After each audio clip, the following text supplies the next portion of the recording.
students. Today we are going to study what is constructor and constructor. So before starting, let me introduce myself. My name is Neha Surya. I'm an assistant professor. So we are starting constructors and destructors. So what is a constructor? A constructor is a special member function. Its task is to initialize the object of this class. It is special. Same as the class name. What is a class? Class is broken down data variables having similar characteristics.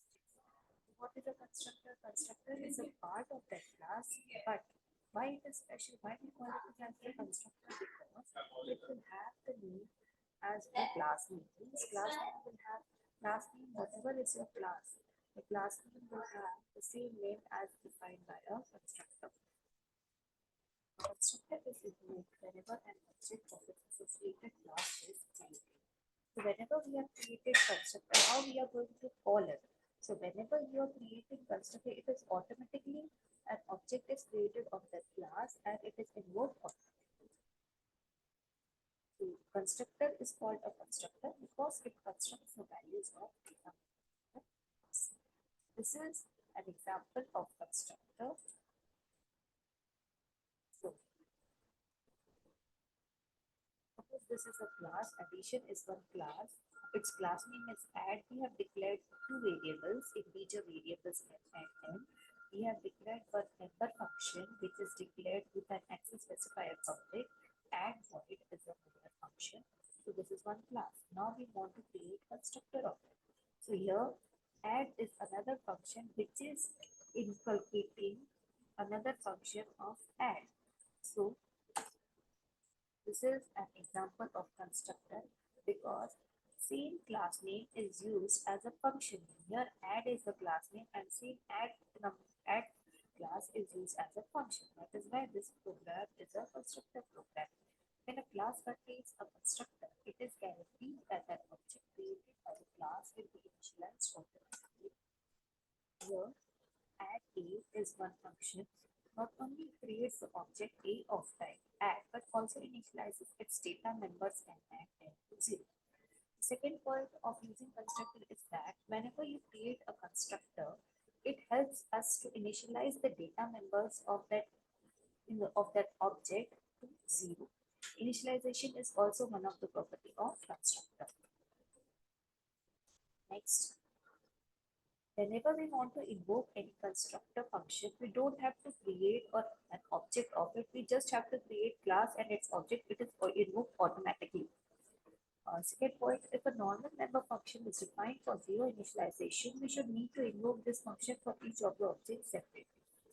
Suppose, apart from constructor, if there are some other function which is defined as 0, and in that condition we want to pass some values, at that time we have to create objects separately for that member function. A constructor, now there are three types of constructor. One is your default constructor. By the name itself, you can identify that if a constructor that will accept no parameters, then that constructor it will be called as a default constructor. For example, here is a constructor example, class A, and A is again inculcating A's A function. And here you can see in the bracket there is no parameter passing. That is why this is an example of default constructor. Now, characteristics, they should be declared in the characteristics of the constructor is that they should be declared in the public section. Next. They are invoked automatically when the objects are created. They do not have return types, not even void, and they cannot return values. Another characteristics of constructors are that they cannot be inherited through a derived class. They can call the base class in constructor. It means that if any function it is declared as constructor, then that class cannot be inherited to the other class. Okay. Now, like other C++ functions, constructors can have default arguments also. constructors cannot be virtual.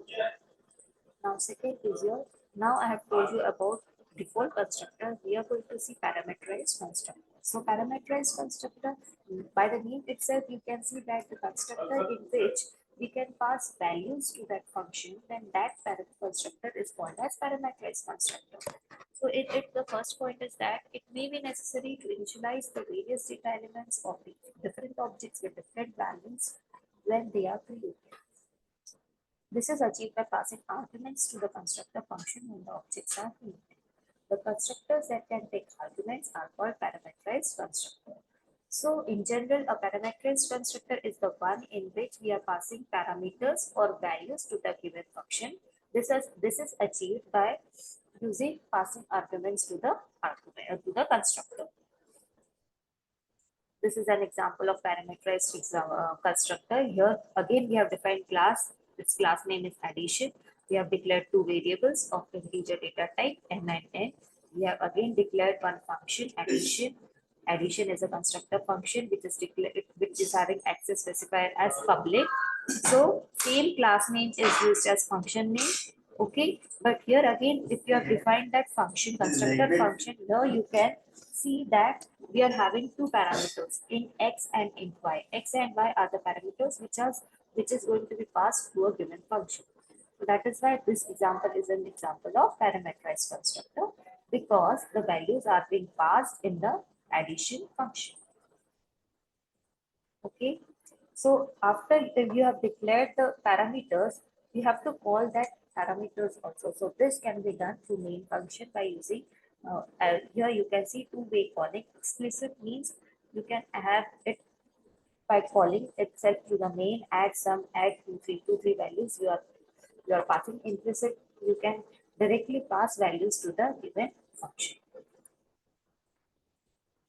Now we will see default arguments. Default arguments, by the name itself, you can see that if we are passing no values to a given function, then to a given constructor function, then that function is constructors with default arguments. It is an example of default constructor example.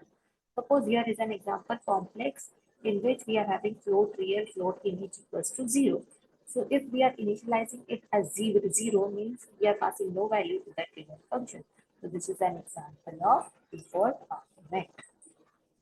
Here you can see we have initialized A as a class and A as a construct as a function which is declared as a constructor.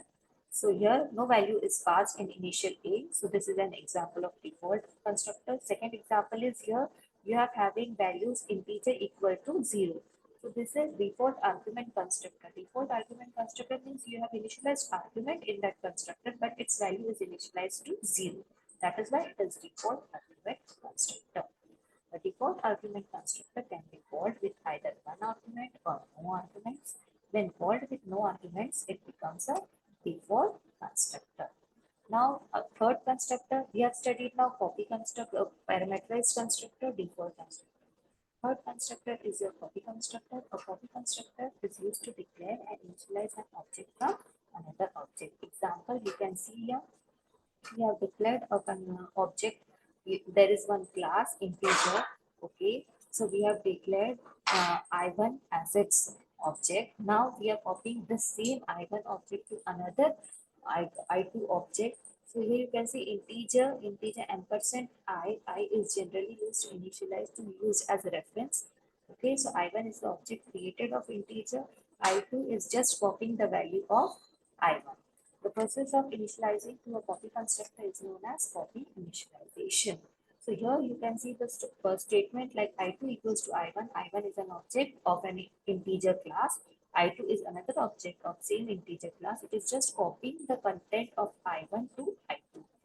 If I1 and I2 are objects, this statement is legal and it assigns the value of I1 to I2 member by member. A reference variable has been used as an argument to the copy constructor.